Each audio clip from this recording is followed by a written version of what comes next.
This episode is brought to you by Audible, the leading provider of downloadable audiobooks. Go to audiblepodcast.com/ATP to learn more. And you're going to have like 16 hours in your car. Oh, yeah. You're gonna burn out the butt massager. It's so true. Oh, man, that's so funny. many show intros.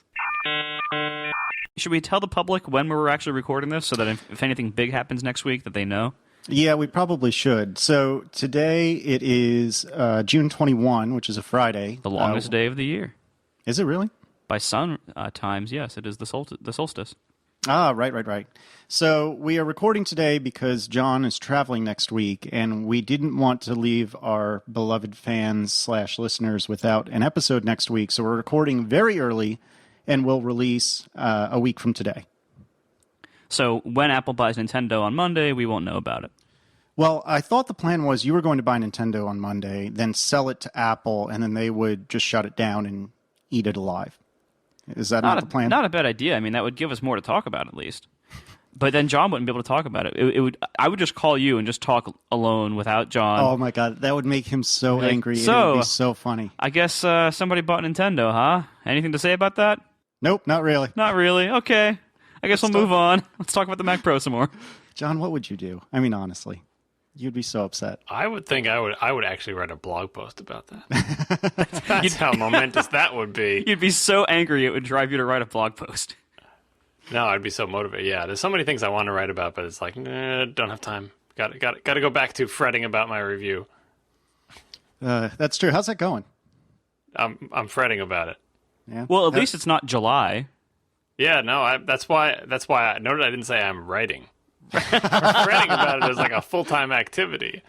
Yeah, I'm still gathering resources and trying to come up with an outline and thinking about, oh God, look at all the stuff I have to write. And then also thinking maybe it'll be really short this year. I don't know. I mean, you got to figure like they're changing less and less in each release as the release time has gotten shorter, right? Yeah, more or less, but like I don't know. I have to see. I think it will be shorter. I think that's been the trend because they have, like you said, they've been doing less. But you never know when I'm going to go off on some weird tangent. Yeah, maybe knowing you're probably not going to make the review shorter. It'll just give you more space and time to expand on things that you would have otherwise not had time to get to.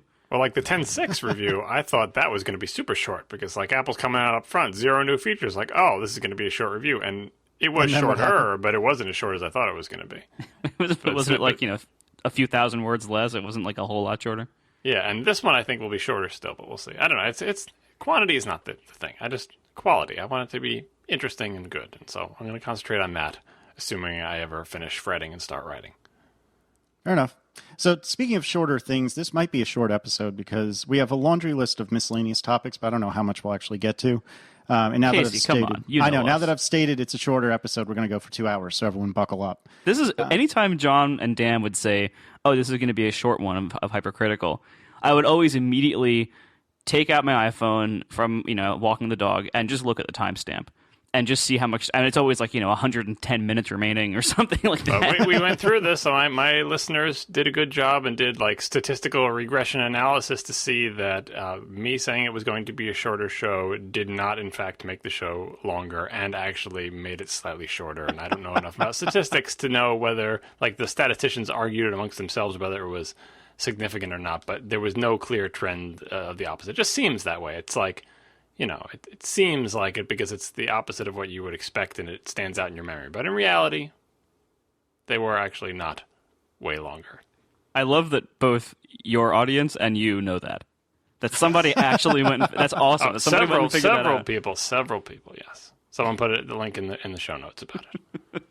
Oh, that's fantastic. All right, so one of the things I wanted to ask you guys what you thought about, and this may or may not take very long, but there's been there were a couple of new Apple videos that were shown on the Keynote Monday, or I believe they were both Keynote Monday. And the first one was the one that was at the very beginning of the keynote itself. And I don't know if it has a title. It probably does that I'm not aware of. But it was a fairly abstract, black and white kind of almost essay about what Apple does in order to design products. And to my recollection, I don't remember them ever having started with a video. And I think we talked about this briefly 1 or 2 episodes ago. But they actually started with a video this year. And I thought it was a very interesting video that basically said, hey, listen, the way I interpreted it was, this is how we do our thing. And if you don't like it, tough nuts.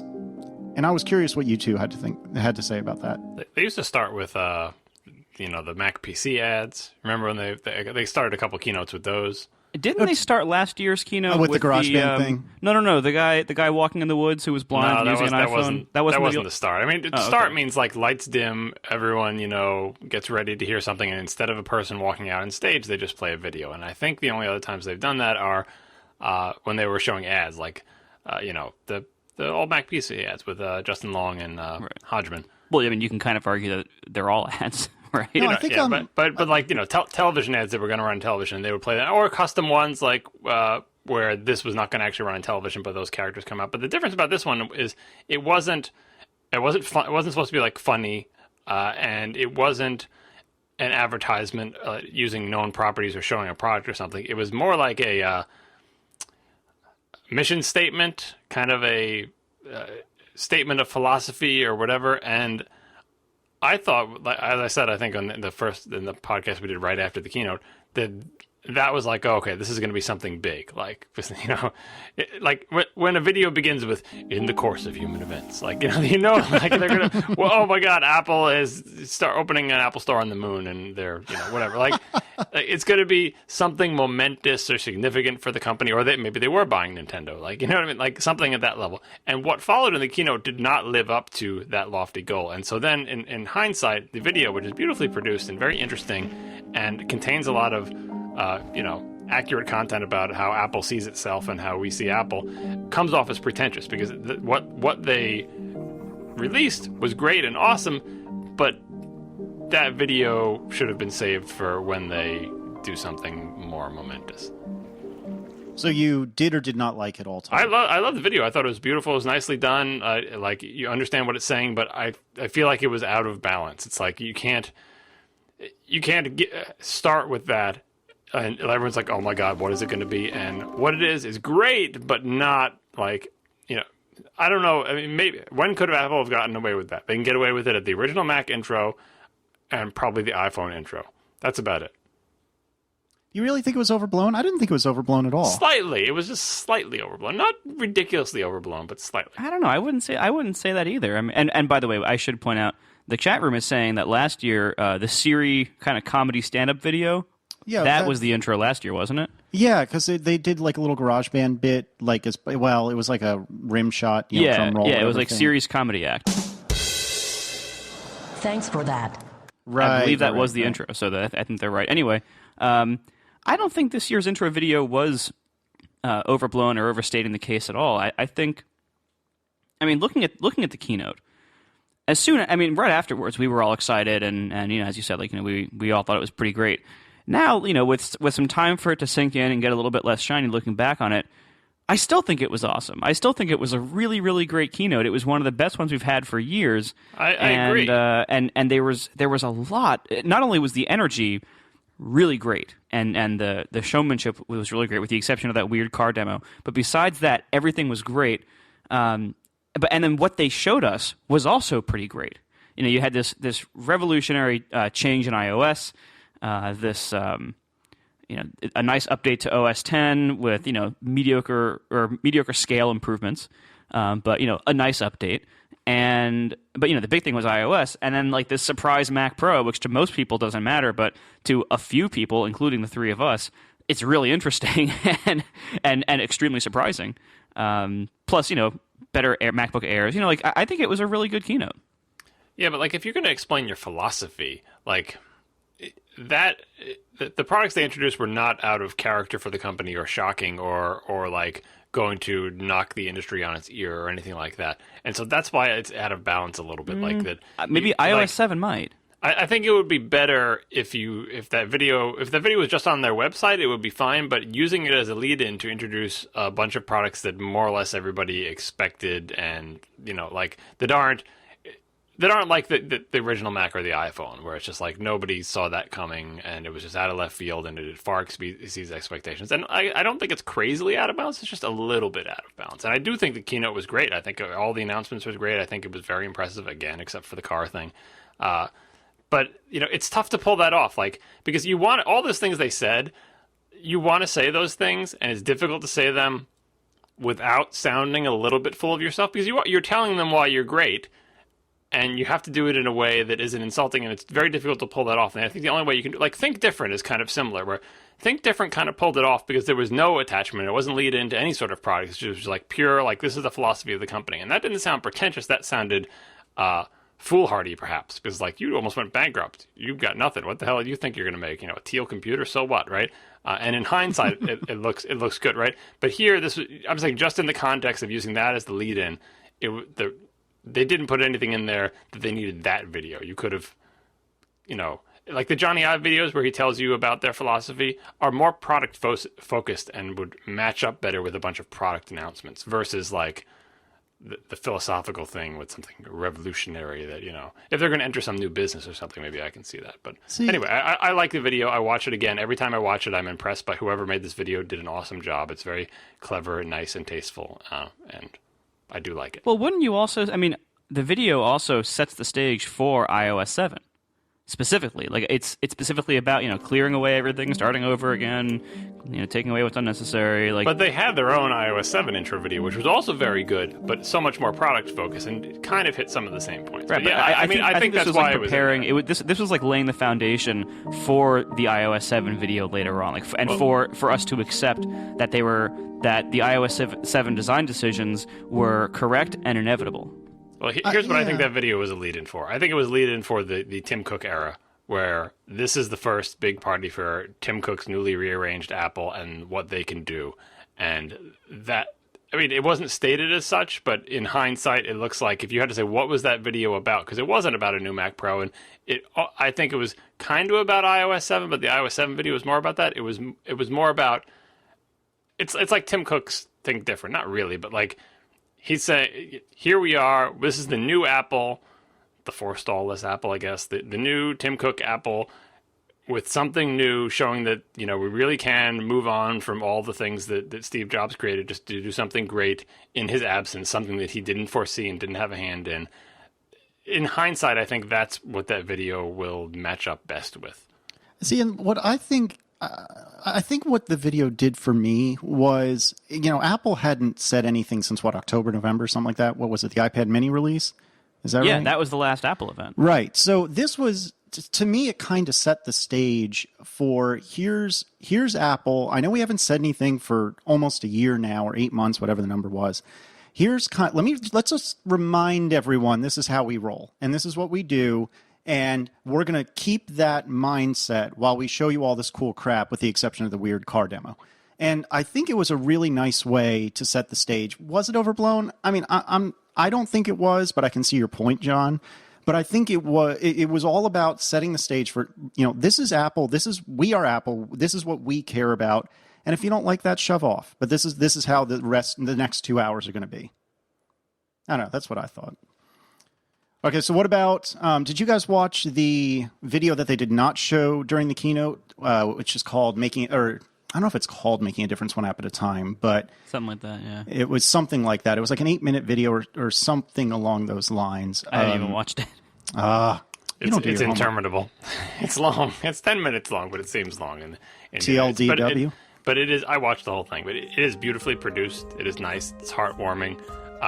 But it really depends on your goodwill towards Apple to accept the connection between Apple and all the good things that they're showing happening in there. It's like, they are good things, but are they necessarily related to Apple? Like, technology helps people in all sorts of ways, and all sorts of companies are behind that technology. And it's good that Apple's technology helps people in that way, but I don't think it's a distinguishing characteristic that makes Apple stand out. Unlike the design video, which shows, this is what they put in that design video are the ways that Apple is different than most other companies. Whereas I think any company that makes a technology product that can be used to help people could have made a video like the one that Apple made there. Although at least it shows that Apple cares that this is how their products are. This is what they're thinking of when they're making their products. They want to see this type of outcome. But it's easy to be cynical about it. And, like Monsanto could have made the same ad. It would have been like, damn them, this is not really what Monsanto is like. And with Apple, we're like, well, that's kind of what Apple's like. But on the other hand, what technology Microsoft could have made the same video. Their products are helping people in similar ways, Yeah, I really liked it. Part of the reason I liked it was because it featured Charlottesville, Virginia, which is just an hour west of here, and I used to live there. But beyond that, I thought it was really touching and heartwarming, much like the blind hiker guy from last year's keynote. I just thought it was well done, and you're right that anyone could have made a video like this, but I love that Apple cares enough to not only make a video that's like 1 or 2 minutes, but they made like an 8 or 9 minute video all about why and how their devices literally improve people's lives, and I just think it's cool that they even pay lip service to that being a priority, whether or not it is a priority, although I would argue it is, given all their accessibility work and things of that nature. I don't know, Marco, what did you think? Well, you didn't see the video, so never mind. I didn't see the video. I don't care about it would have been, I mean, like, the reason the hiker thing worked for me, I think, is because Tim was there doing the intro and afterwards talking about it to say, this is not just a heartwarming video. Let me tell you personally, from my heart in a convincing way, that this is what makes me get out of bed in the morning. This is what I'm trying to do with the company. And he's the CEO. And like that makes that one land more. Whereas having this video is kind of out there as a corporate statement. It's nice and all. I think it's fine, but especially at 10 minutes long, like if you're going to use it as a something to represent your company, no one's going to watch that 10-minute long video. Very few people are, I think. Well, except you and me, apparently. Certainly not Marco. Yeah, I haven't even watched it. Yeah. I have so many Apple videos that I want to watch. Like I still have like 8 or 9 sessions that I wanted to watch that I didn't get a chance to see. Yeah. So that's another thing I'm doing instead of writing. I felt the entire plane ride home I was watching sessions, and even like the day after I got home watching sessions. And see, now remember we were talking before about how like once you leave that week, like it's no longer your job to be in those sessions. And so you just never get around to doing it. Well, I'm seeing that now. Like I have like these 8 more sessions that I really want to watch, but like, when's it going to be a good time to do it? I'm assigning it to you. It's your job since you don't have any other job. Hey, you're unemployed. What else do you have to do? That's right, exactly. He's supposed to be making an app or something, but I'm saying no. That job starts in a few weeks. This week, your job is to watch WWDC videos. And then give John the cliff notes for anything related to OS X. I gotta watch it myself. I know you do. All right, there were a couple other videos I wanted to briefly touch on. The first was, I don't remember if they showed this during the keynote. I believe they did at the very end, but the new commercial about designed by Apple in California. And this kind of ties in with the one we mentioned at the beginning, and that was at the beginning of the keynote, where they said at the end of the video something along the lines of, it's only then we sign our work, and then they flash up designed by Apple in California. In this other video, they show people just using their products in everyday things and everyday scenarios. And again, at the end, it's designed by Apple in California. So one of the things you can easily see between these two videos that literally bookended the keynote and then OS X Mavericks, which was in the middle. By the way, I still hate that name. Anyway, all of this is go California, yay California, yay California. And why or when did they get so excited about California? Not to say that it's bad before we get a zillion angry Californians, but when did this become a thing? That's been on the back of their products. Well, I know, but since Jobs came back, practically, or maybe even before that.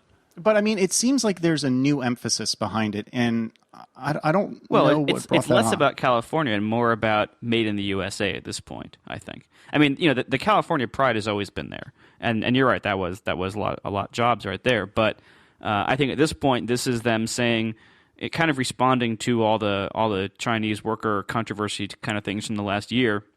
Saying, you know what? No, we can bring something to the U.S. And now this is something they can say, like, especially with the Mac Pro. Now they can really say, like, look, this is like a whole U.S. computer right here. As long as you don't check where the flash RAM was made. Right. Yeah. Yeah, I mean, who knows? Like the ASIC CPUs, I think aren't they manufactured in Texas? They are, but what about all the RAM, the flash, and the DRAM? This gets back to what Casey just said about like he liked the video because it showed a part where he lived. Like this silly notion that we have of like attachment to place and sort of an extension into like jingoism and nationalism of pride in country is really pretty much nonsensical if you think about it for more than 10 minutes. But it is definitely a real thing, so I don't blame them for playing into it. But yeah, like in the cynical view is what Marco said. You can view it as damage control for the Chinese factory things or whatever. Pride in California is no more or less ridiculous than pride in the United States is probably no more or less ridiculous than pride is made on Earth. Like, it doesn't really matter where it's made or where you're from or anything like that. Is it a good product? Is it not a good product? Are you treating workers well? You're not treating workers well. Our country needs to have a good economy, so keep the business in our company, not in someone else's country because of imaginary lines or oceans or whatever. Like, I find that's why designing California bothers me a little bit, because it's like, who cares? What is it about the borders of California that exists, for historical reasons that have nothing to do with anything, that makes you proud that the people who made it were in California when they made it, and perhaps live somewhere else now, and perhaps were born somewhere else. As Dentist Meat said in the chat room, I'm so ready to join Starfleet. Apparently, but yeah, no, it's like I don't know. I think the Buy California takes away from their message, because what they are is they're proud that we made this thing, and this thing is good in these ways, and they show the people using the products and having fun with them, and it's also beautifully shot, and all the people are beautiful, and like that part of it is a legitimate message. Like, hey, we made something nice, and our products enhance people's lives. So thumbs up, right, guys? That's advertising. It's fine. Like you could see it on Mad Men, but the geographic part of it, I find a little off-putting, but probably other people don't. Well, California is itself also part of the advertising. And, it's not like they chose California just for this, but I think they're using it to their advantage now that they're there. California has a really great reputation among, I think, most people, most Americans especially, of being this like really nice place. And kind of this cool place and this kind of liberal hippie but cool great weather place, like, and that's like except where for things LA, happen. right? Are we leaving out LA? Who cares about LA? No, like I like there aren't that many states in the U.S. with that great of a reputation, where like you can say, oh yeah, we're from Minnesota, and you're gonna have like everyone in the whole country saying, "Wow, Minnesota! They made that in Minnesota. That's so cool." Like it isn't. This isn't like a major effect or a major part of their marketing or branding efforts, but it is a small contributor, and especially in the wake of both the Chinese worker thing and the wake of Samsung becoming this major competitor. This is them saying, don't support that Korean company. We're an American company don't in you California. Find that slightly off-putting? Like that's sure. where it starts to get into, Anyway, I think it's fine. Like I find it off-putting that all of our politicians have to end everything with "God bless America." Yeah, no, that's a whole other. I mean, but you can see why they do it. Send email to Marco, please. Yeah. I think the California thing, to my memory, came in around the time Jobs came back again and has stayed throughout, and it's shorthand for we're proud that we did this, and they need some way to identify themselves, and they are a California company founded in California, and so that's what they've chosen, because their employees come and go, their executives come and go, a lot of the people who work there weren't born in California, like they don't have much to hang their hat on, but insofar as a corporation can be seen as an entity with a place, Apple's place is California. So that's their shorthand for trying to refer back to themselves and their tribe as a collective entity. Well, and to that end, I mean, when you think of California and you think of business, other than Hollywood and perhaps music, what's your first thought? I mean, avocados? It's Apple. I don't know. Fine. All right, never mind then. No, but I mean, when I think of maybe not a big business, but when I think of business in California, I think Hollywood, I think music, and I think Apple. And I would think that most Americans would agree. I don't know.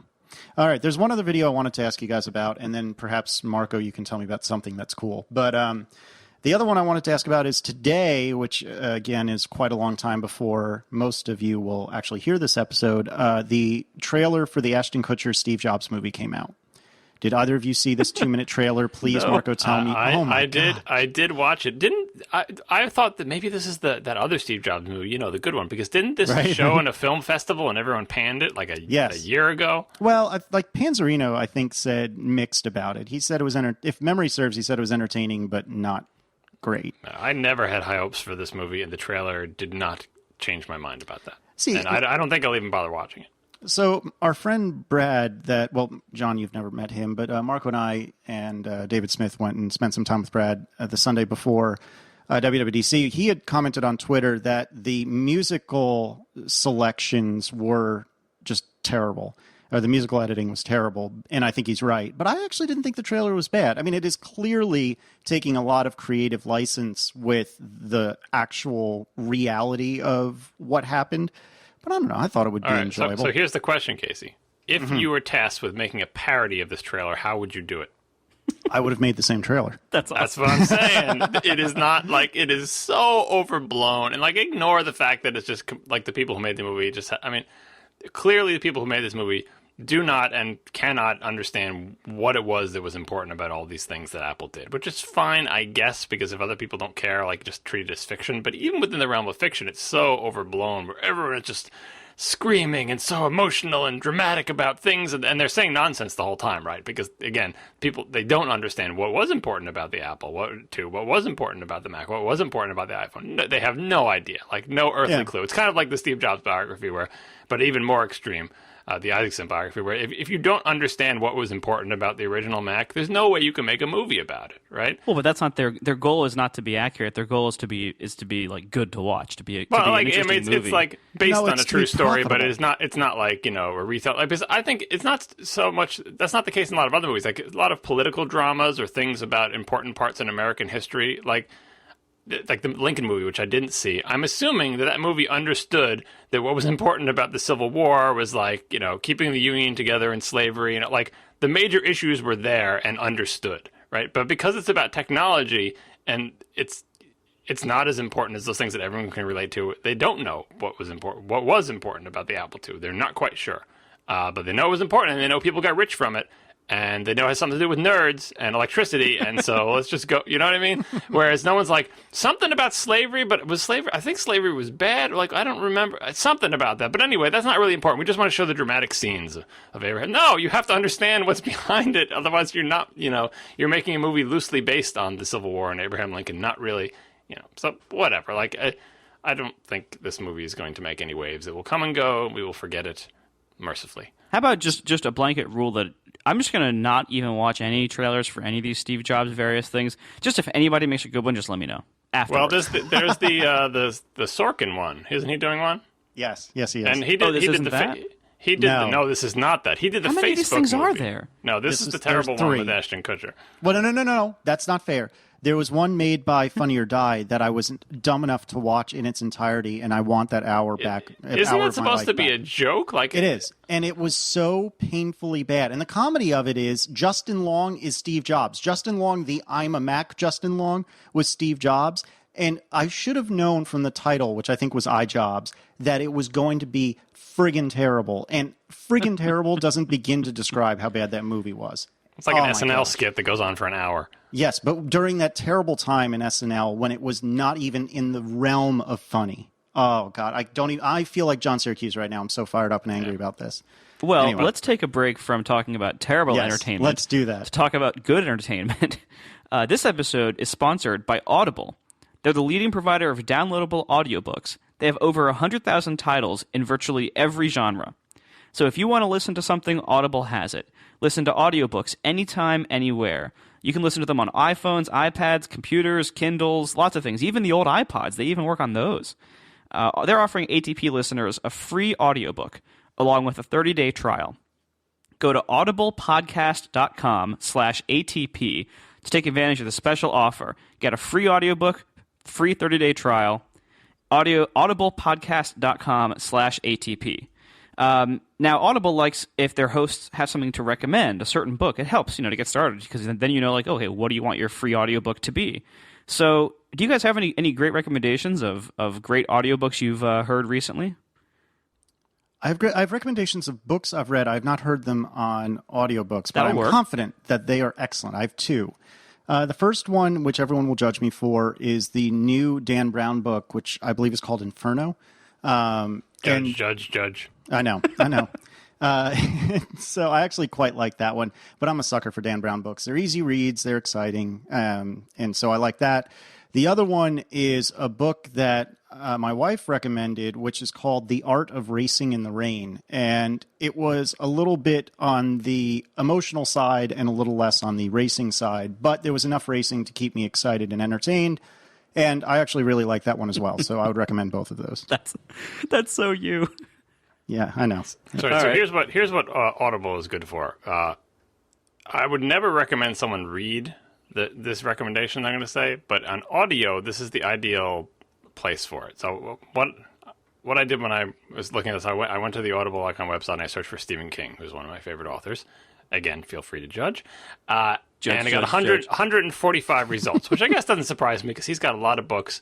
But they have, I mean, I don't know if they have all of them, but they have a lot, right? And what I'm going to recommend is the Dark Tower series by Stephen King, which is like a gazillion pages. And if I line them up on the shelf in hardcover and I said, oh, you should really read this book series, you'd be like, okay, whatever. There's no way I am reading that. Because it's just too much. You can recommend one book and they're like, oh, maybe I'll read it and see if I like it. But recommending a 7-book series that took place basically over the course of my entire life, from 1970s and it ended in the 2000s, right? But in audio, they have every single one of these on audio. And if you're on a long car trip or you're going to be traveling or you're just, going to listen to it over the summer at the beach or when you're out mowing the lawn, you can just get every single one of the 7 books and just plow through them. And that is probably the only way most people are ever going to read a multi-thousand-page epic like The Dark Tower. And it is, we haven't done the Incomparable podcast about this series yet. We will eventually. I think it's great. Even when it goes off the rails a little bit, I think it all comes together in the end. So that's my recommendation. And this is also, I would like to say that one reason I do like audiobooks, especially, first of all, traveling in cars and everything, it's awesome for all that. But one thing I like about them is I actually like when a lot of books are abridged. Because a lot of books need to be abridged. No, I hate when they're abridged. I was going to specifically mention these Dark Tower ones are unabridged, which I like. Okay. But I guess Audible has both. So if you're the kind of person who doesn't want to hear all the words in the book, then they have that for you. But I highly recommend the unabridged. Show title. There you go. All right. Well, thank you very much to Audible for sponsoring this episode of ATP. To get a free audiobook and 30-day trial, go to audiblepodcast.com/ATP. Thanks a lot. All right, so what's next? All right, so the other thing I wanted to ask you guys about, and perhaps more Marco than anyone else since you haven't done any of your other homework, is what do you suspect people will do? And I think we've touched on this briefly, but what do you suspect app developers will do with regard to dropping support of old versions of iOS when iOS 7 comes out? I feel like we've glanced off the outer atmosphere of this topic, but I think there's more to be said. So let's suppose that you haven't sold everything that you own, and let's suppose you still had at least one popular app, be that Insta something else or Instapaper or whatever. What do you think you would do? I mean, you've said in other in the 300 other podcasts you were on this week that you're probably going to stick with iOS 7 for this new thing. Definitely. But what do you think you would do if you had a successful existing iOS app? That's a really good question. Because obviously, I think if you're making a new app and you have no legacy to support, I would say no question, make a brand new one, and require iOS 7. Period. No question. No, you can't say no question. But so say you're EA and you're going to release a game, you got to support iOS. Well, so you're talking like an guess, independent developer, like a 1 or 2 person shop making an application.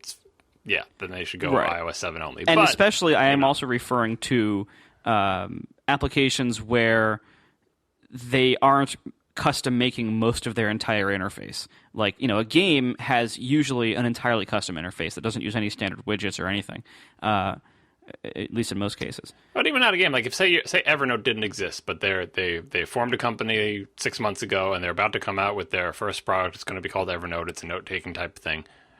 And I would still say don't make it iOS 7 only. Like, I think that is a luxury that you have if you know that, you'll get into this, I'm sure, eventually, because the other side of this coin is you can stand up from the pack by being iOS 7 only and being the only app that accurately links up with iOS. But right. I guess Microsoft Office would be another example of there. Even though their new iOS Office is not all that impressive. If Microsoft Office came out like the real Microsoft Office, not just like a SkyDrive application that lets you view and minimally edit apps, They can't. That they have to support iOS 6. They can't say, "Oh, no, Microsoft Office for iOS 7 only," because that offers them no advantage and it offers them mostly disadvantages. So it's not quite as universal, I think, as you're saying. But for you, it definitely is universal, and for lots of other people, it's a way to stand out from the pack. Because if you were the first to do app that is truly iOS 7 native in look, feel, and functionality, you stand out more than if you just make another to-do app that works on iOS 6 and 7. Yeah, I mean, and part of it also is about why your app exists, right?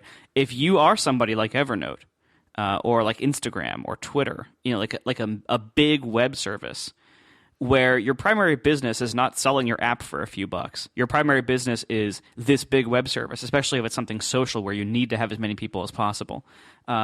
Then you should be compatible with as many versions as possible. Then you might still need to run an iOS 5. Who knows?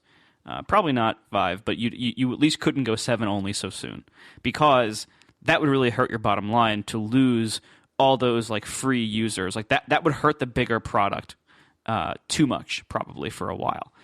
And similarly, like if you're that kind of company, you should probably also have an Android app and a Windows Phone app and even a Windows 8 app just to get, because you need to be everywhere, right?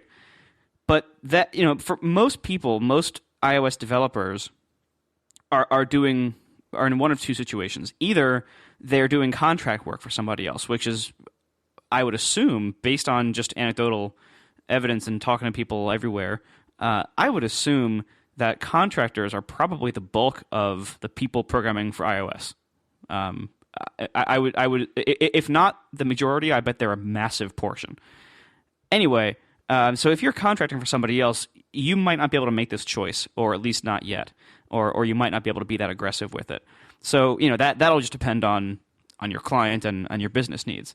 But if you're in the segment of developers like what I usually do, which is you sell an app for money, and in some form, whether it's the magazine with an app purchase or something else with an app purchase, or whether it's a few bucks up front for the app like Vesper, an Instapaper, that kind of stuff. If you're in that business where you need to make money from the app, and you're better off having a better app that people will talk about and think is worth money, and you're better off targeting people who will spend money on an app, then not only does that weight you more towards newer devices and people who upgrade quickly anyway, but then you really can stand out by, as you said, you really can stand out by having a really, really nice iOS 7 app from early on in that OS's release cycle.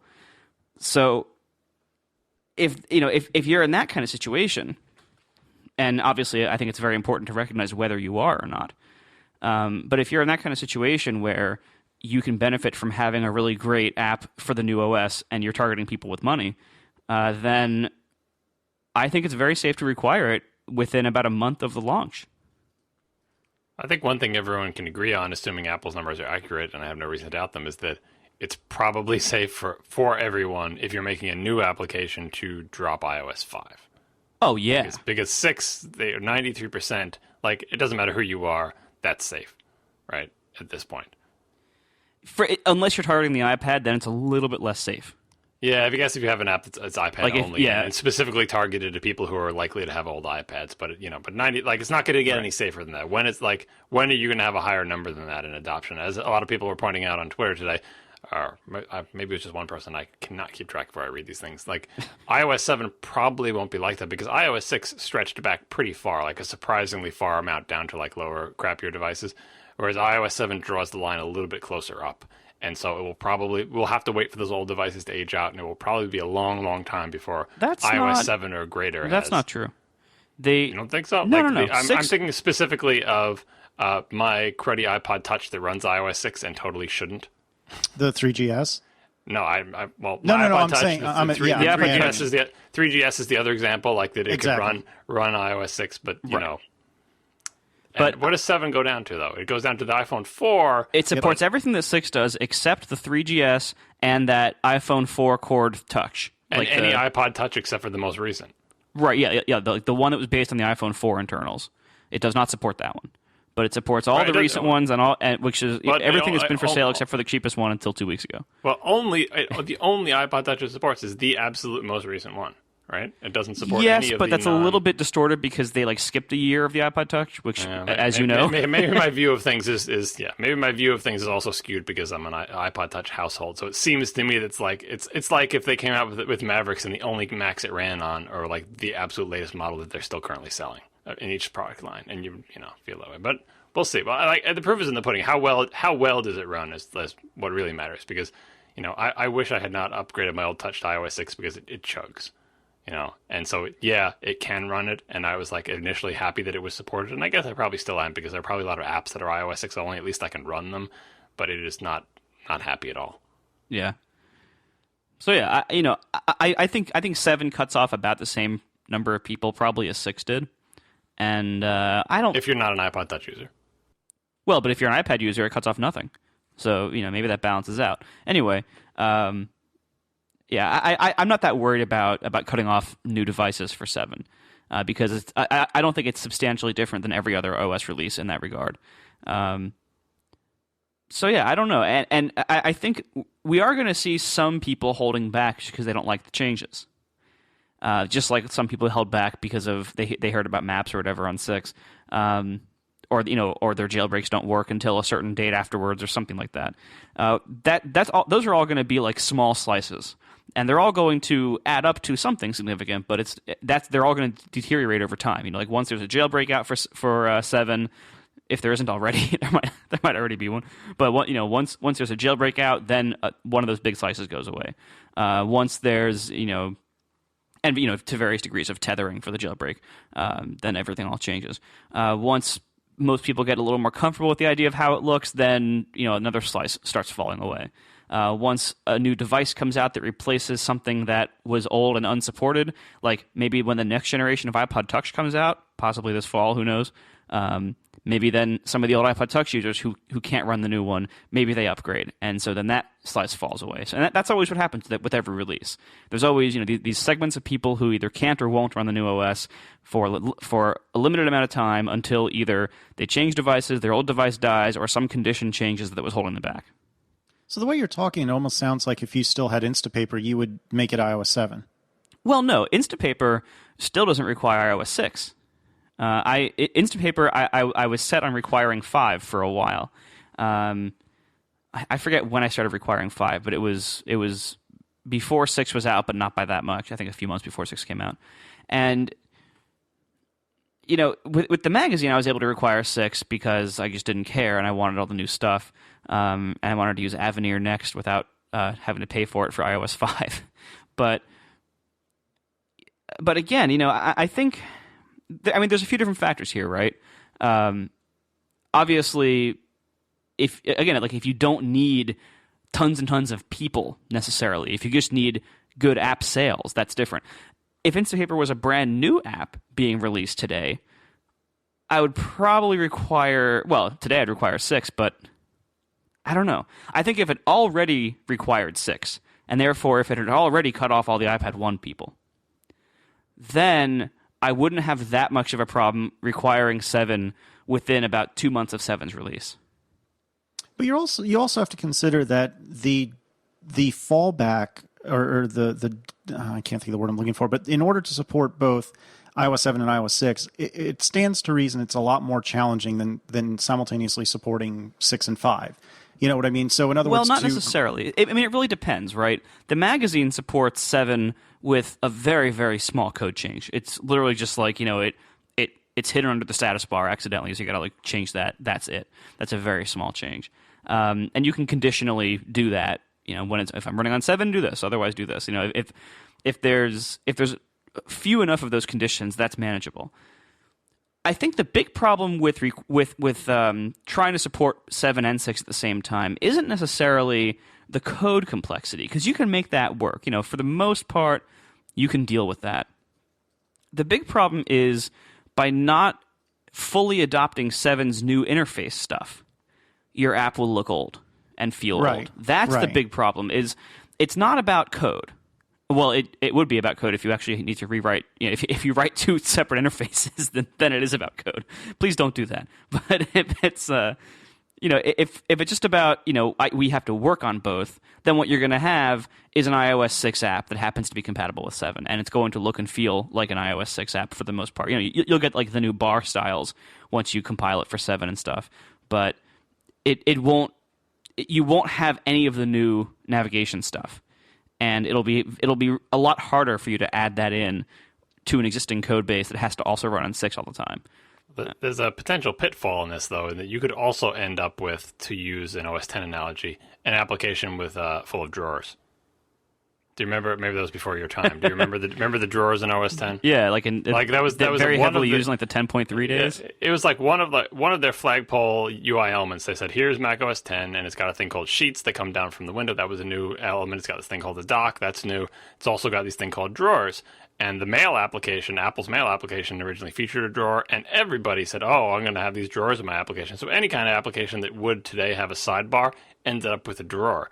And drawers ended up being not such a great idea. And so all these people are like, "I'm going to be a native application. I'm not going to be a Carbon application where I'm going to use it. It's going to be Cocoa, and I'm going to get to use drawers and do all this stuff. And look, and I'm native."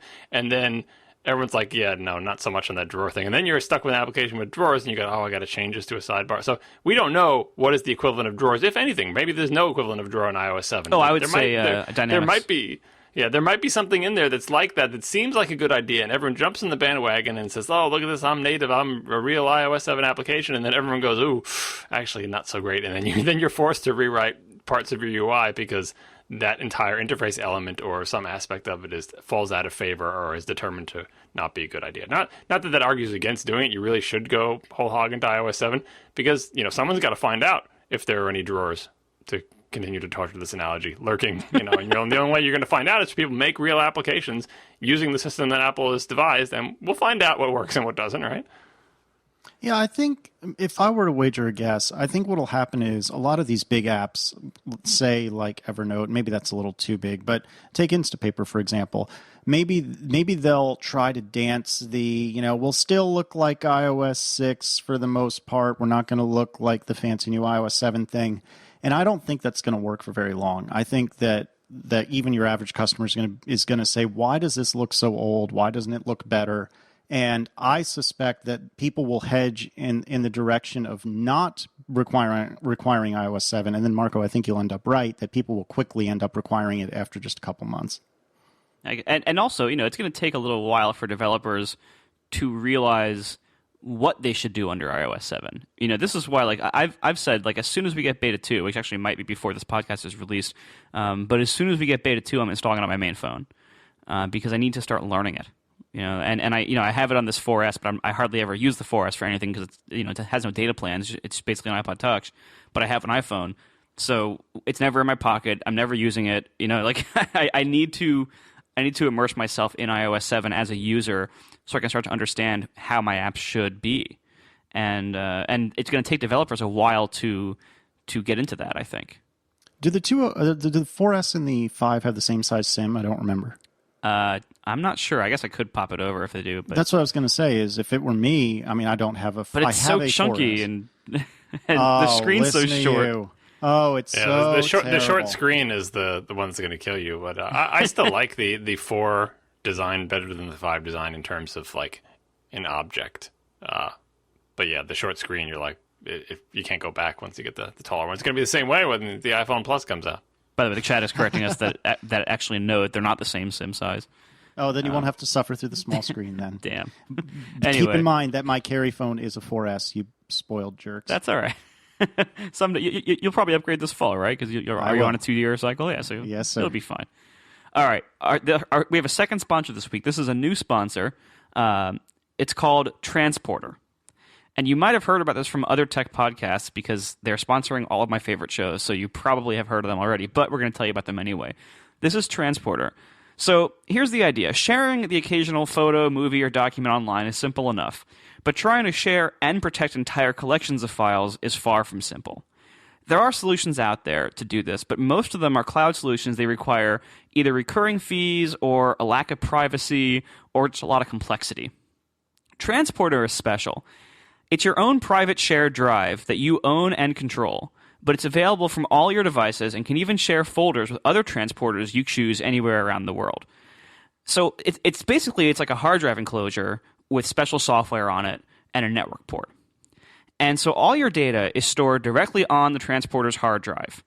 It's only shared with people you specify, and so it's completely private, unlike most cloud services. And best of all, it's really, really easy to use. You can just send an invitation to somebody that you want to share a folder with or anything, and they accept it, and that's it. So obviously, there's an obvious comparison here to Dropbox.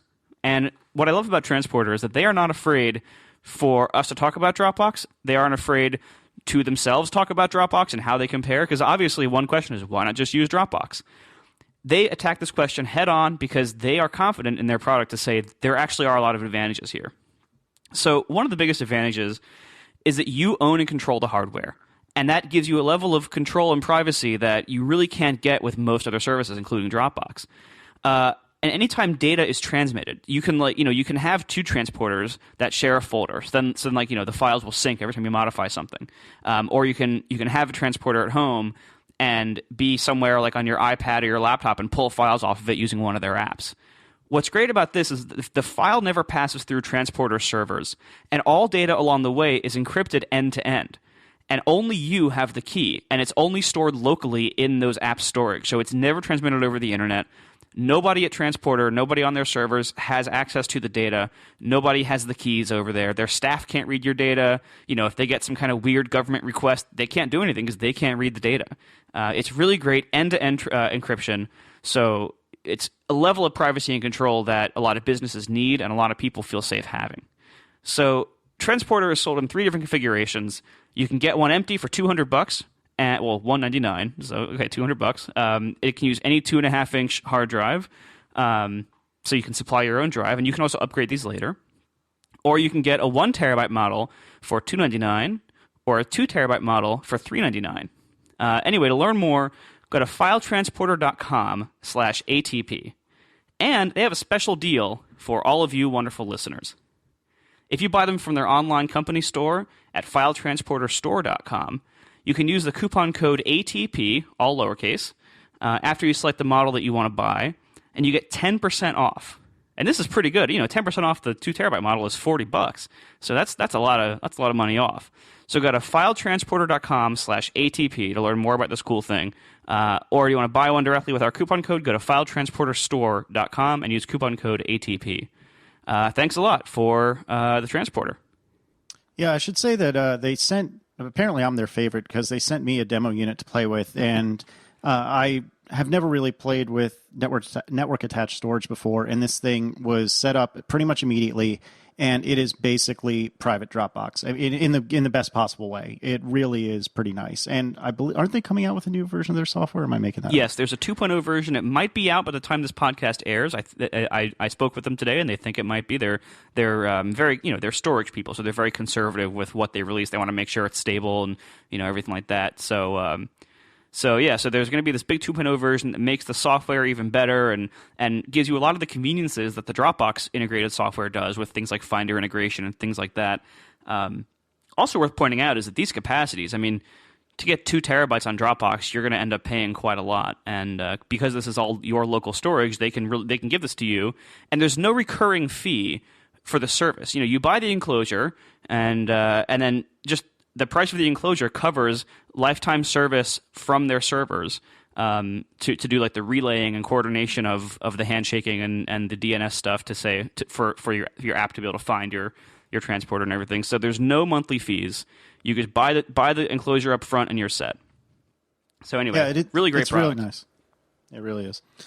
All right. Before we move on, I have one brief thing to say about the Transporter. Like, I know a lot of nerds who hear about this, and I think the first time I heard about it on a podcast ages ago, thought, like, it sounds like a step backwards, because, like, Dropbox, everything's in the cloud. I don't have to worry about storage anymore. And then these people want to sell me a hard drive in a box. Like, didn't we already do that? Like, we moved on from having a hard drive in a plastic box or whatever. But, I've heard, as I've, learned more about the product and looked at it, like, what I do is I fast forward in my mind like 10, 20 years, and what are these, like what got me was watching the video on their site where they show, like, they're always doing these videos where they show a nice house with transporters all over it, and everyone's work desk has a transporter on it or whatever. So if you think about these things are already pretty small. Like if you look at them, it's a 2.5-inch drive. They're already pretty small, but shrink these things down in 10, 20 years to be like similar capacities, but now they're the size of a thumb drive, and like they barely need any energy, or maybe they like get all their energy wirelessly or something like that, and have way more of them. And that is actually like more of the future, because instead of having a single central service using like Amazon S3 as its backend or whatever, you have a real, truly, completely distributed system where everyone's house is just littered with these little things that deal with their storage, and they're all redundant and talking to each other and completely secure, and there is no central point of failure. And people are in control of their own data because they control, I put these 3 at home, these 4 at work, these up in, the vacation house or whatever.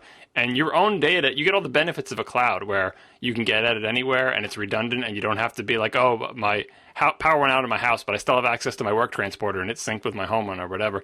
And that actually sounds more like the sci-fi books where it's like a distributed network of completely independent little tiny storage pods instead of relying on a single company to do your cloud hosting stuff.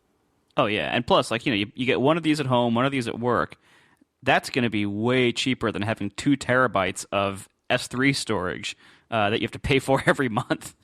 Yeah, and it might actually be faster, too.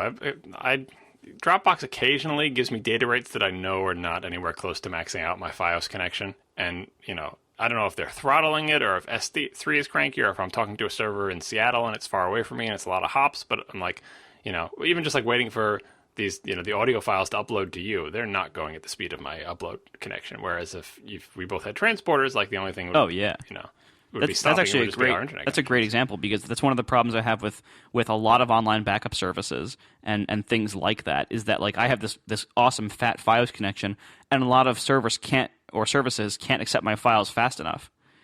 That's what that was one of the reasons why a previous sponsor, Backblaze, why I like them so much, because Backblaze can actually accept my uploads really quickly and usually as fast as I'm willing to send them, whereas a lot of other services can't do that.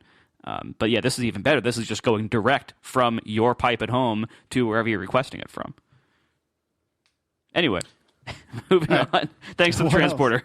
Yep, thank you very much. And thanks for sending at least one of us a demo unit. I really do like it. So I think pretty much anything called the transporter is cool, because you had the movies, right? I mean, that you're was... going to get so much email. When you Google for it, the movie isn't the #1 hit, but they're the #2, so they're doing pretty well. That's pretty good. SEO. That was a very, very popular movie series. It's so bad. It was entertaining. It was bad. It was. It is like the pinnacle of bad entertaining movies. And Jason Statham, is that how you say his name? He is in so many bad entertaining movies. I think the Transporter, especially the first one, is just like the best example of this category. But didn't he use Audis the whole time? So we can't watch Yeah, I those. believe it was I believe they were A8 Audis? with the W12s, right? Just kidding. Yeah, they were all the big Audis, if memory serves. I only saw the first one, I think, and it was an A8, if memory. Yeah, but serves. it had the W12 engine, I believe, so it was like the souped up A8. Yeah, whatever. Anyway, I have another couple things we can talk about, but I've been Captain Dictator, so do you guys have something you would like to share? John? Did I complain about the iOS 7 calendar already? No, you did not. This is, I had this in my mind as soon as I saw the keynote, and I was like, well, it's just a little thing, not a big deal. It's a beta or whatever, but it's just been gnawing at me. And then I thought, well, maybe I already complained about it. But anyway, if this is a repeat, I apologize. I'm old, I'm senile, and blame the other two for not reminding me that I already talked about it. So in the Google Docs file that I know you all constantly have open, there's a link to an Apple Insider article that has the picture I want, that I'm pretty sure was shown publicly, so we're not breaking any NDA. But anyway, you can just go to appleinsider.com. And the link will be in the show notes. And do you guys have this picture up now? Yeah, I got it.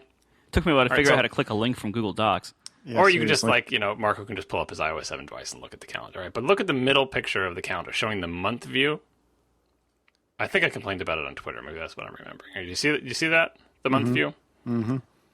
Like, we were all in the sessions and heard about the philosophy of iOS 7, and even in the keynote they talked about it, about clarity and deferring to the content, not having a lot of Chrome getting in the way. What's important about this is I just want to see this stuff. And so a good example of that is the red dot on the number 17 in the screenshot showing you that today is the 17th.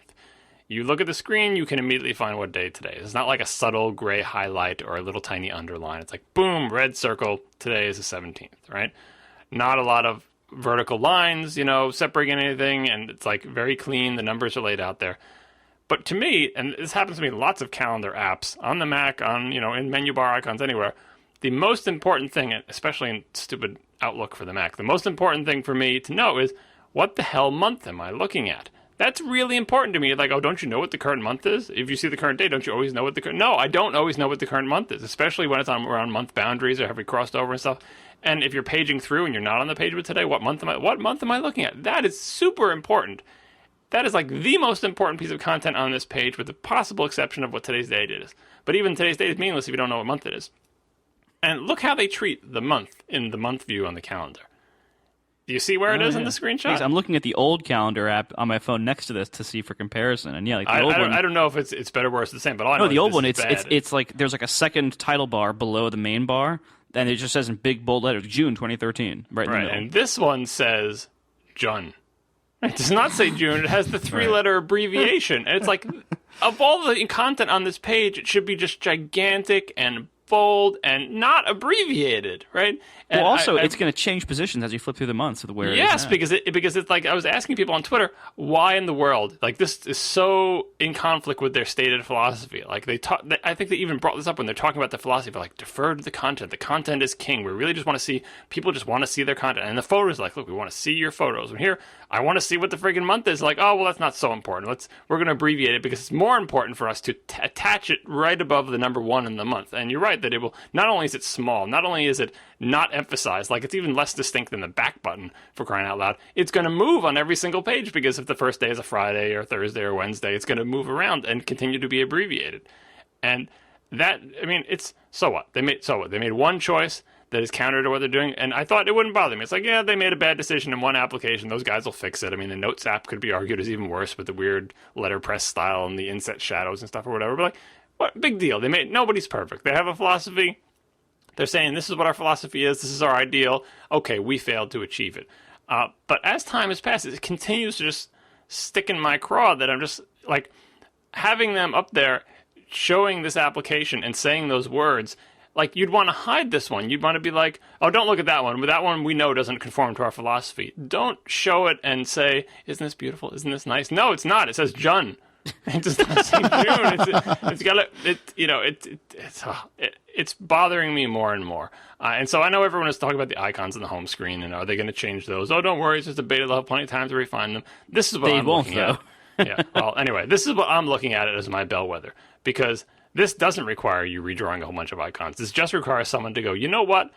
The month is a pretty darn important thing in month view. It does not deserve to be abbreviated. It should be bigger. It should be bolder. And that's the kind of, I mean, just center it, put it on the same line, center it, let them spell it out. Plenty of room for German month names, which I assume are much longer than ours. Whatever. But faster. Yeah. And they all move over to the right when you come up behind them. I don't know. It bothers me, and I expected after the keynote to see a million people slamming this, because it is like the most obvious example of like, do what I say, not as I do, and yeah. Well, people have been pointing this out a lot, and not just, well, this is actually the first time I've seen the calendar complaint, but the people, us included, have pointed out lots of just design flaws in iOS 7 so far.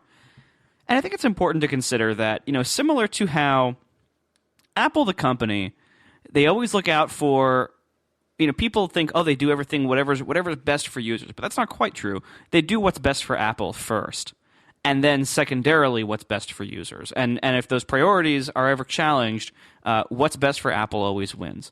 Similar to that, I think we all think of Apple as this company that has this really great design sense, and they do mostly. But there's always been this kind of competing interest at Apple of what looks cool. And what looks cool, I think, is more important overall than what's a great design to them in many instances, and especially in software. Hardware, they can often find the right balance. In software, they often don't. And I think this is one of those examples a lot about iOS 7. For example, I think using the super thin font everywhere. I find the extremely thin font extremely hard to read. And the fact that there is that adjust legibility setting to just make the font a little bit thicker, that alone says, like, they know this too, and somebody's fighting about it internally. There's always things like this with Apple software. Almost everything they've removed from like the quote skeuomorphic stuff from like desktop calendar and stuff like that. Like almost all these things were things that were put in there because they look cool, and high enough up people, oftentimes Steve in the past, high enough up people thought they looked cool enough to push them through, even though people knew that it wasn't as good of a design, or it wasn't as functional, or it wasn't as usable, or it wasn't as legible. Yeah, so in the case of Jun, the cool thing that right. they are the cool thing that they are preserving, which many people pointed out, and which I think is totally not a justification for it, but is possibly an explanation, is that when you go from the month to the year view, like they want to do the transition, it looks like you're just zooming out, and in the year view, the months are abbreviated. And I think there it kind of makes sense because you can do the abbreviation in a much larger font. You can put 3 big letters. You see it to the left there, it would be harder to read September spelled out on the year view, but you can make SEP really big for September. And so they want the dynamic transition, that Jun, to go right into the little Jun on the year view in a transition. And it's like, oh, see, it's perfect. Just like how the title slides over with the back button to become the title of the previous page and all that stuff. Like, it's just perfect, right? And someone was so married to that perfect transition that they could not bear a crossfade into JUNE, right? You know what I mean? Like, a crossfade from year view into month view, where the 3-letter abbreviation crossfades into the full month name, is not the end of the world. But someone was like, no, we're married to this is the transition. No crossfades. It's got to feel like it's a real thing. And that's the wrong call, because it's better to sacrifice the purity of that transition to conform to your other supposed purity, which is clarity and deferment to the content and what is important, and just show what's important to the user. Right. But what if something is almost as usable and looks really cool, they will always opt for that every time. Yeah, it's just a bad call. It's just a bad call in one app. It's not a big deal, but like that's my canary in the coal mine. I'm going to be watching to see when that abbreviation gets bigger. I'll be watching to see when the default font is thicker. I agree.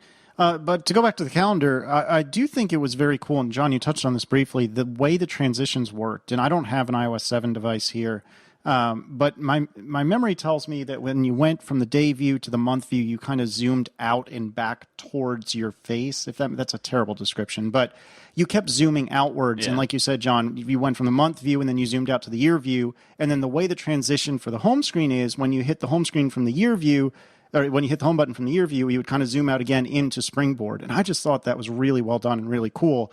But before you said crossfade, I was thinking to myself, that's weird. Why didn't they do a crossfade from month to year? So because it's not, real zooms don't crossfade, right? It's like it's not real. But the thing about all those things is, like, I think they are good and they are really neat to see. But all the previous versions of iOS have pretty much demonstrated that the conceptual model of home screen application, like that one level of like you're either in an app, you're in a home screen, people get that even with the transitions that are not as beautiful and perfect as they are on iOS 7. Because like you said, if you tap on an iOS 7, the calendar in particular, because its icon looks like you had just simply zoomed in on, the day view in the month calendar.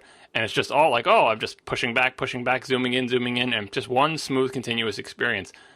That's great and all, but it's like it's fixing something that wasn't really a problem, because everybody very quickly groks screen with a bunch of icons. You're in an app, you hit that button, you go back to the screen with a bunch of icons. Like, everybody gets that. That's as simple. It's not super duper, even ignoring folders, which I think people still also kind of get. But just that model of like you're either on Springboard or you're in an app, and if you're in an app and you want to get to Springboard, you hit the button. You don't need the transition, like the Genie effect to say, where the hell did my window go? I think that is still necessary, because if people click a button on their window and the window just disappeared, they will not notice that a little square appeared in the lower right. But I think everybody, even if there was zero transition, groks the model eventually, and certainly now, of just like, oh, I get it now. I'm in an app, I hit that button, I'm back on the screen with the icons. I get how those two things are arranged. And so this marriage to this particular transition is like, it's too much. It's killing an ant with a sledgehammer. Like, we get it. We understand how you get to and from the home screen. And so, like, I don't say you shouldn't do it. It's good. It's nice and everything, but do not sacrifice aspects of the application for it, Yeah, I think it's going to be a lot like when I made the magazine 1.0, and my goal was to have no settings screen. And then that actually turned out to cause a few other bad design decisions, because I was trying to reach that one goal, and reality interfered, and I had to compromise in other ways. and then that turned out to be the wrong decision. I think there's a lot of cases like that in iOS 7 where like they're trying to preserve something about the appearance or the structure or their principles, and they're trying to say, well, we need to make this choice because of this principle that that this was one of our goals. So therefore, because this animation is going to be this certain way, then it'll look best to have Jun there instead of June, and so this is what we're stuck with, or this is the right thing to do. And eventually, they're going to start refining that and cutting back on some of these things, I think, or finding new ways to satisfy both. Oh, yeah. Like, they've got principles that they laid out, and some of the principles sometimes come in conflict, and it's the question of which one wins. And, picking the right winner is just as important as picking the correct principles, because we all agree with the principles. The transition should be smooth and obvious, and also we agree with, the content should be emphasized and not the Chrome. Like, if you're on board with the iOS 7 idea, we're on board with both of those. And it's like, okay, when they come in conflict, we maybe don't agree with picking the transition one over, the content being king, or deciding that their entire treatment of text also clashes with someone being able to look at this thing at a glance and all they see is the content. Like what they want to know is there, and they're not distracted by the interface. And if people are having trouble reading these spindly little fonts, then some other aspect of the philosophy has stomped on the one we think should be more important. Right, exactly. Are we really that surprised either that Apple, when creating this new whiz-bang thing, has favored the new whiz-bang thing over what is arguably right? In other words, I don't think it's surprising that they're choosing Jun over doing something that doesn't really fit the whiz-bang as well, but is really the right answer, and that's putting June in. Does that make sense? But they picked these tenets. Like, they really hammered on deferment, like deferring to the user and the content, and emphasizing the content over the Chrome. Like, that's them. No one's putting that on them. Like, they're not burdened with that. They've chosen that as a tentpole of iOS 7, and it's up to them to figure out like if they give us all these philosophies and tenets of iOS 7. They have to figure out how to reconcile these in a pleasing way. And it seems to me that they're picking the wrong ones. Like, the one that most people can be on board with, I think the one that most people are on board with is, okay, good. No more weird leather and felt and stuff. Like, that's not important. It's distracting. We just want to see the information. Show me my calendar. Show me what the month is. Show me what today's date is. Show me if I've got anything coming. Like, I just want the information. Don't distract me with fancy-looking buttons and stuff. I think that's the one that we all agree is a good idea in iOS 7. And the other ones they latched on to about their particular treatment of typography and how things would transition were like, those are good and everything, but like we really like the one where you emphasize the content and not the Chrome. And their prioritization of the tenets that they chose seem to be different than everyone else's at this point. Well, and this is, I mean, all design for all apps, design is a whole bunch of series of choices, and most of them are not easy choices. And because with those principles they have, almost none of them are. You can just say, all right, well, how should this thing behave? Well, we're going to satisfy all three of those things perfectly and make everything great by just doing this one option here.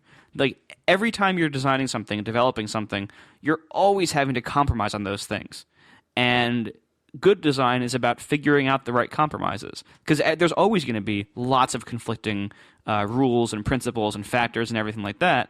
And that's what makes a good designer is having great judgment there, and then also being able to look back when they've been wrong and say, you know what, that was the wrong choice. This is overall better to do it this other way. All right, is that all we got? I guess. We good? I think we're good. All right. Well, thanks a lot to our two show sponsors, Audible. Go to audiblepodcast.com/ATP, and File Transporter, or just simply Transporter. Go to filetransporter.com/ATP. And thanks a lot, guys. Now the show is over. They didn't even mean to begin, 'cause it was accidental. Oh, it was accidental. John didn't do any research. Marco and Casey wouldn't let him, 'cause it was accidental. Oh, it was accidental.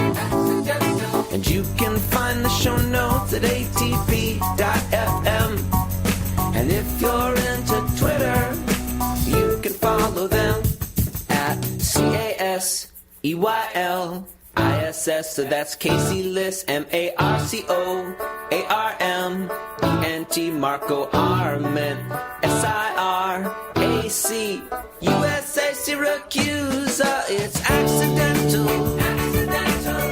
They didn't mean to, accidental. Tech podcast, so long. I don't have any objections to it. And if we have the blessing of the person in the chat room, who will never get credit on the show, and will just have to tell his grandchildren, they used my title once. Didn't hear that on the show, Grandpa. Oh, trust me. I do kind of I feel like John Syracuse now, but I don't think that really makes sense in the grand scheme of things. You don't know how I feel. You don't know what it feels like to be me. No one really does. Oh my God, I'm losing it. That's not even that late. We've had some fun reviews lately. Really? I don't even read them. But I always forget that that's a thing that I can go check. Not that many reviews. Maybe we should have every 3 months begging for people to review us, because I remember that they existed recently too, and I usually check them pretty obsessively, but I had a long spell where I didn't. I mean, WWC had an interruption. I went back and there weren't that many new ones, so maybe we had to go back to that section of the show where we beg everybody just to leave iTunes reviews. Well, the problem is that they're not in the theme song. That there's no call out in the theme song. We're getting tons of Twitter followers. Our site's doing great. Yeah, I don't know. You don't need to call it the theme song, but every once in a while you mention the review, and then people go, we have a lot of reviews. All our reviews are good, and most of them. The good thing about having a show with 3 people on it is that in most reviews, your chances of them saying something nice about you are good. Like, the reviews always say something good about 2 out of 3 people. That's you know what I mean? true. And someone gets thrown under the bus. That is true, actually. Yeah, usually it gives us good odds. Mostly true. That's mostly true. However, I cannot remember seeing a bad comment about John ever. And if there's a bad comment, I'd say it's 2/3 about how much of a Marco is, and 1/3 about how ignorant and stupid I am. My bad comments are granted. My bad. comments are at least severe, but usually what it is like, the show isn't as good as Hypercritical. Like, that's what it comes down to for mine. which is actually a compliment to you. I know, but that's the bad thing that they say is that my performance in this show is lesser, and it doesn't satisfy their need for whatever it is they need from. You know what I mean? Like, and that's so. Yeah, I'm getting off with the least bad reviews. But what I'm saying is, like, most of them, 2 out of the 3 people, they say something nice about. Yeah, but some of I'm trying to find 1 or 2 of them that were interesting. Blah, blah, blah. Oh, here you go. Marco is so full of himself, but John makes up for them all. Seriously, a good listen. Yeah, I see. That's the feel entire like review. That's pretty standard, I would say. I mean, I feel like nobody really insults you, Casey. They just the only thing people say about they do. You want to read some bad Casey ones? Go find some. They're in there. I would love to read. I just thought the only bad ones. Casey ones were like, "Who's this guy?" Who the hell is Casey? No. Now they know who he is, and they don't like him. Oh no. All right. So in the middle of a very long review, I think Arment and Syracuse feel that they need a moderator of sorts to keep the show moving. I agree, but they picked the wrong guy. They picked a friend rather than someone with the requisite skill set. Casey is in over his head. I would have been too, but I would have declined the offer. First of all, that's where you're wrong. None of us like Casey. First of all, suppose his entire premise is true. Do you think anybody could rein us in when when John and I are both talking forever about something? Like it's an impossible job. I don't know how to approach this diplomatically and delicately, and so I'm just going to say you two are impossible sometimes. Actually, this was legitimately good feedback, and actually, to be fair, made me try to work on something that I do think is an issue. Casey is diplomatic to the point of blandness, always tempering his point of view as if to not upset anyone ever. Which continues, I miss Hypercritical, but having John Syracuse on any podcast is better than none. And I actually think he is. That was a reasonable point. I did like it's like the Dark Crystal, though. Is that before you guys' time? You know, the Dark Crystal. Yeah, no. Oh, come on, guys. Not Marco. Nothing. What? Chat room. This is what I have to work with here. You're such a God. I didn't think that. I questioned whether I should preface that with have you guys heard of that? Because that would be insulting. It's like, have you guys heard of Star Trek? You'd be like, oh, come on. Of course we heard of Star Trek. Don't be stupid. But nothing. All right, never mind. I'm not gonna say the chat room is catching up, and they all hate us now. So, although I will say, to go back a step, Ben Rice said, I still think Casey Liss is Marco's imaginary friend. Well, all right, I'll try my Dark Crystal thing anyway. So, what we have here with the 3 of us together is all the ingredients that are needed. They're just not evenly distributed. So it's like some of Marco's self-confidence needs to go into Casey, and some of Casey's ability to shut up needs to go into me and Marco. You know, like That's about right, I'd say. See what I'm saying? So we that's combine them, then we would have the ultimate podcast host who would then be very lonely. Oh, God, that's so true. Oh, man. And Denton Mead is right. We all thought he was the imaginary friend around here, and then we met him. Yeah, He's I met. actually a I real didn't have. I person. met him for like 10 seconds, but we did meet him. Oh, by the way, Casey's real and he's spectacular. Oh, you get that Yes, reference? I So at there least you got go. that All one. right. Right, all right. Oh, my God, I'm losing my crap over here. Can that please be the show intro? Oh, God. It's awesome. We have so many great show intros. I'll have to like save them up. We might have to do an after the evening or whatever, or subsequent to the evening or whatever we're calling it. Oh, this is good. Well, before midnight. It's Before midnight. Yeah, exactly. Oh, goodness. I should find some of these bad reviews and pull up Gruber and read them all. no. I mean, like, the people aren't like really mean. Like, you know what I mean? Like, No, for the most part. There were a couple that actually stung, but genuinely, there were a they couple only that sting. actually They only stung, sting if but- there's a kernel of truth. If they, you know what I mean. But people aren't yes being. and no. But people I feel aren't like- being like, go read some reviews to other podcasts. Yeah. And you'll see much. That's Yeah, the fair problem. enough. Like nobody hates us enough to write a really funny bad review. They only hate us That's enough true. to write like kind of mean reviews. You know, like they. Well, because our listeners are all discerning and intelligent and attractive people. Of course. And even the ones who hate us are articulate enough to leave a reasonable review. Yeah, no, I think the only one that stung, well, I shouldn't say it stung. The one that I read about me hedging too much, that was absolutely valid, and it kind of stung, but more was like, dude, I really do need to work on that. The one about me being over my head kind of hurt. It's okay though. I'll be all right. Well, but again, like the premise there just is not It valid. doesn't make any sense. Like, I don't think people understand that you're a programmer for a living. They think you're just some guy off the street. Well, I don't know. You I are had- a .NET programmer most of the time, right? Oh, Still, come on. I mean, you know what I mean. he writes Perl. How are you on me? He writes Perl. Come Yeah, on. well, people think I'm like an iOS or OS 10 developer, and I'm not. No, and actually, all kidding aside, forgive me for starting Mutual Admiration Society, but you know about Objective-C and Cocoa and Cocoa Touch for someone who never does any of this. I know. I don't have to know that I don't want to do it. He says Yeah, begrudgingly. but like that's the thing. That's also the thing that non-programmers don't understand is that at a certain point, when you have a certain level of experience in programming, the mysticism of different APIs and languages falls away, and you just kind of realize that it's all more or less the same stuff. And like that's the whole thing of employers are like this too. Like once you've been a professional programmer for I don't know 5 years, certainly for 10, you can assuming you've been keeping your skills up or whatever, you can learn any language because it's like, okay, well, what's the equivalent of whatever in this language? Like conceptually, you understand everything you need to know, and it's just a matter of syntax. And same thing with APIs. Like once you've used an API that has all these concepts in terms of callbacks and notifications and like event loops and background process, like all the conceptually, once you understand the concepts. It's not like, oh, but you're an iOS programmer. You'll never understand OS 10 or you'll never understand .NET. Like, it's all the same stuff. Like, there's very rarely some new revolutionary idea that you can't even grok, and it's just a matter of the details. Oh yeah, and going back to our design discussion, I think it's a similar thing with like, most programming languages don't come out and do like radically, totally unheard of ideas. It just they're all trade-offs, and it's like, all right, well, Wix had a trade-off. Like, what are your priorities for what you're doing, and therefore Wix had a trade-off is the best for you to use for this. Like there's like that's why it's so hard to say that one language is quote better than another because usually they just have made different trade-offs.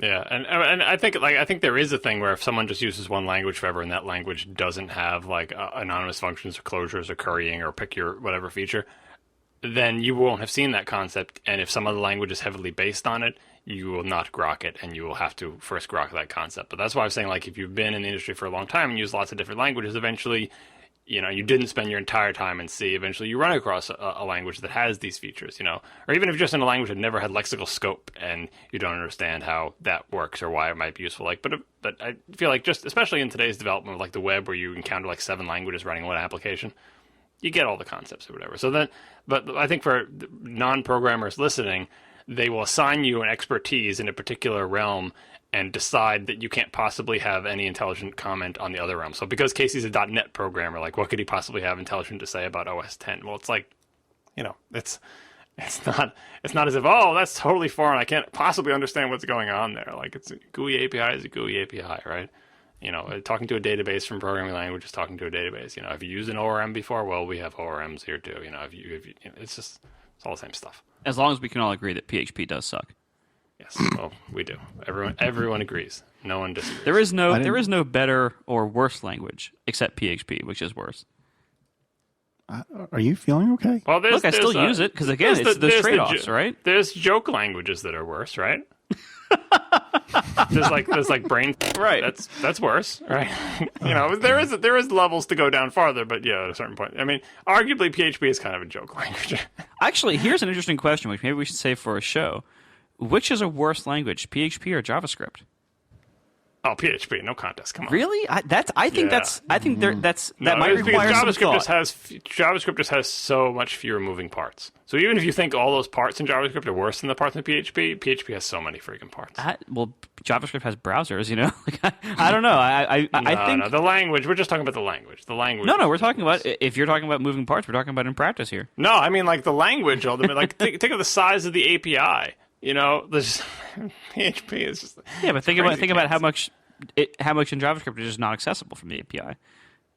I don't know. I think JavaScript is a a simple language that's crappy, but at least it's small. I mean, PHP might be worse than JavaScript, but I would really have to make like a pros and cons list or something. Like really think about it and really weigh it because I really do think they're not. I think their badness is closer than you might assume.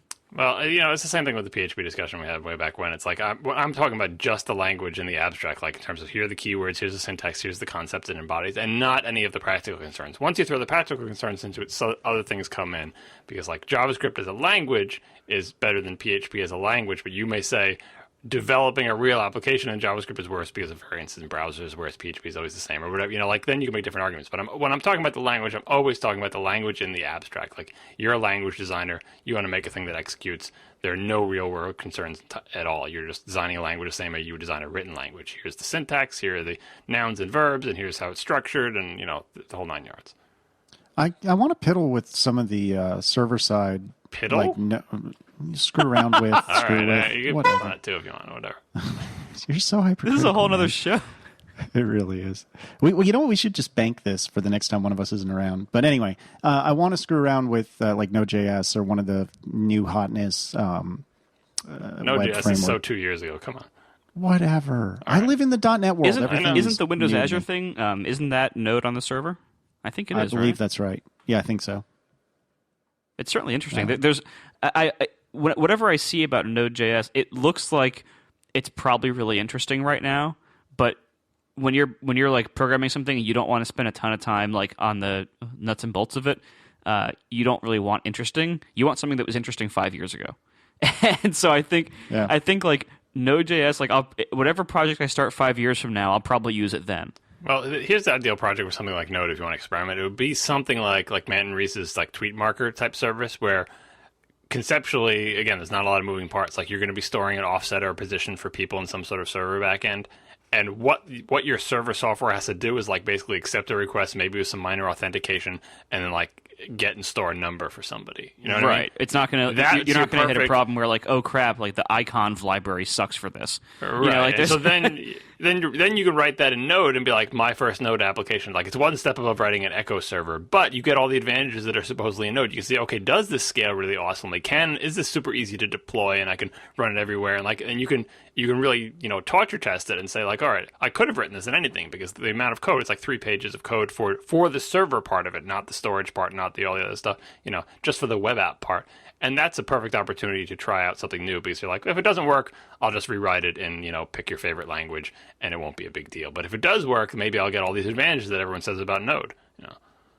You know what I think we should do is we should write websites in just straight C because that sounds bright. I did that. Been there, done that, yeah. I know. That's what I'm trying to troll you. Nothing better than string manipulation in C. Oh, yeah. Really secure, too. No buffer overflows in my query parsing code. No, sir.